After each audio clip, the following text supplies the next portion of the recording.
মুখ্যমন্ত্রী ও জেলা শাসকদের বৈঠকে বিএলও ইস্যু। কমিশনের ভূমিকায় অসন্তুষ্ট মুখ্যমন্ত্রী।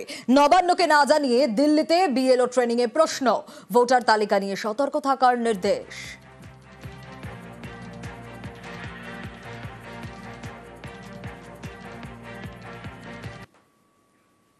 বিএলও ইস্যুতে শাসক বিরোধী তরজা শুরু। মুখ্যমন্ত্রী বোলপুরে সরাসরি ইলেকশন কমিশনকে চ্যালেঞ্জ করেছিলেন।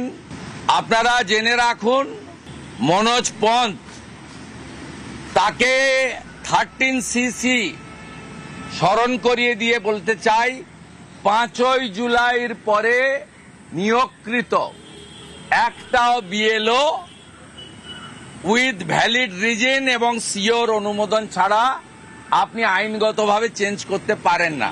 আমি আশ্বস্ত করছি, কোন বিএলও মমতার মনোজ পন্থ চেঞ্জ করতে পারবে না।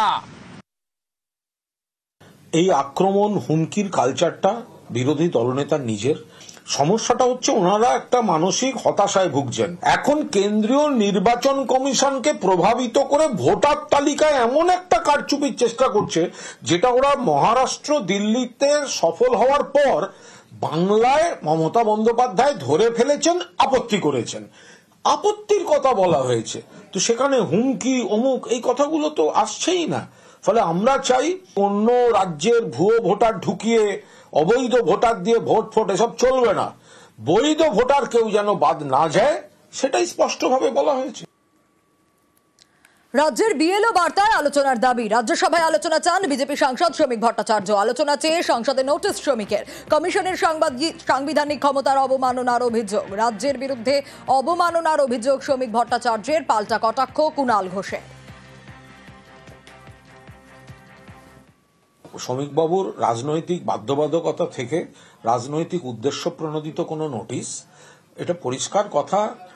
নিখুঁত ভোটার তালিকায় ভোট হোক, এটা তো মমতা ব্যানার্জি দাবি তুলেছেন।